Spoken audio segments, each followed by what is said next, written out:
پیمان ملی تاجیکستان نامه به چندین سازمان‌های بین‌المللی فرستاد و ما حالا نمیگم به کدام سازمان‌ها که باز نگویند که از فرصت سوء استفاده کرده ایستادند. ماهیت و مضمون این نامه‌ها چی است؟ ما دقت این سازمان‌های بین‌المللی را که به مهاجرین در سراسر دنیا ربط دارند به آن جلب کرده ایستادیم که امروزها ده ها هزار مهاجری تاجیک در روسیه، در قزاقستان، در ترکیه، در دیگر کشورهای دنیا با مشکل‌ها روبرو شدند.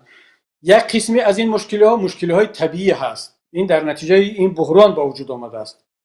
یک قسمی از این مشکل‌ها در نتیجه ناعهده‌باری حکومت تاجیکستان شده ایستاده است.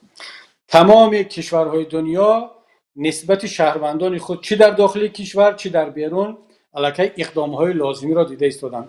غیر از حکومت تاجیکستان به نوروز و به چاره‌بینی‌ها مشغول است. رهبریت کشور به سلفی گرفتن در پارک و در نزد گل‌ها مشغول است.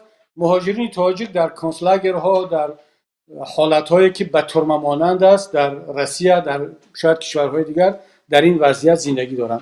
کاری که از دست ما میآید دوستان گرامی این است که آرامانه بدون آنکه به کسی چیزی بگیم به این سازمان‌های بین‌المللی نامه فرستادن و درخواستی کمک به مهاجرین تاجیک در اون جایهایی که به این مشکل گرفتار شدند. برای مثال نامه‌ای که همین روز ما فرستادیم روانه شده است با آنکه حکومت تاجیکستان با دلایل گوناگون این هزارها شهروند تاجیک را به تقدیر خودش پرتافته است. بیان سازمان‌های بین‌المللی به مشکلات آنها رسیدگی کنند، با حکومت‌های روسیه، قزاقستان وارد گفتگو شوند و بتوانند در مسئله پتنت آنها، در مسئله جایی که آنها نگهداری میشوند با این کشورها وارد گفتگو شوند.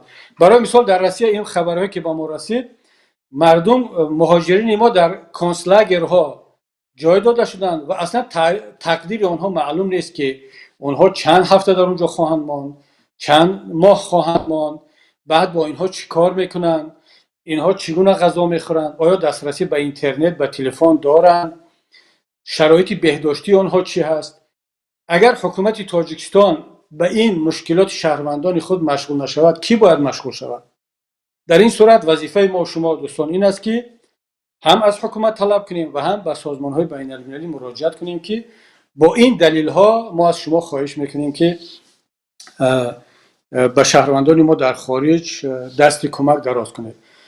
دوستان گرامی، من حالا میخواستم شاید که در آینده یک صحبت علاهیده درباره مهاجرین وضعیت مهاجرین داشته باشم.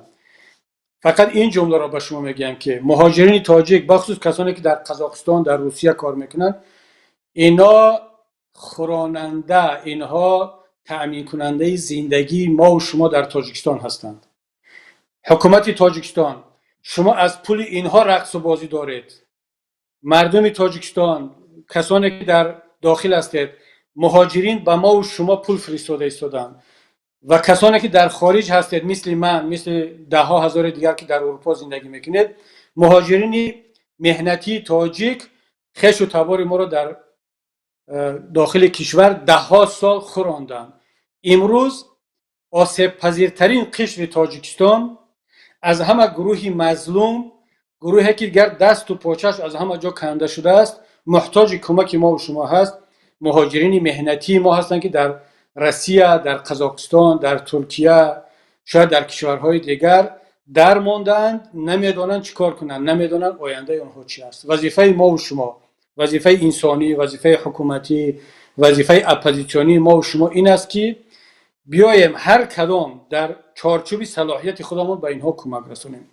حکومت تاجیکستان را باز دعوت میکنیم بس کنید این تهمت بافی و سیاه کردن اپوزیسیون را و دیگر بس کنید این کارهای بیهوده رقص و بازی را. بیاید تمام اون پولهایی که مانده است در اختیار بودجه روان کنیم به چاره‌های پیشگیری از بحران و به آسان کردن وضعیت مهاجرین خودمون در روسیه، قزاقستان و جاهای دیگر که در این مشکلات در افتادند.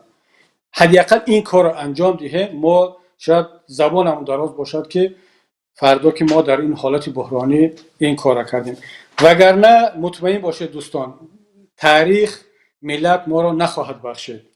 امروز اگر خاموش باشیم نسبت تقدیر این هموطنان خودمان در روسیه، فردا این همچون بومیرنگ به ما برخواهد گشت و همین مهاجر تاجیک بعد خواهد گفت که در دشوارترین لحظه زندگیش کی چگونه رفتار کرد، رحمانوف چگونه رفتار کرد، وزیر امور خارجه چگونه رفتار کرد، سفیر تاجیکستان چگونه رفتار کرد، رهبری پیمان چگونه رفتار کرد، اپوزیسیون چگونه رفتار کرد.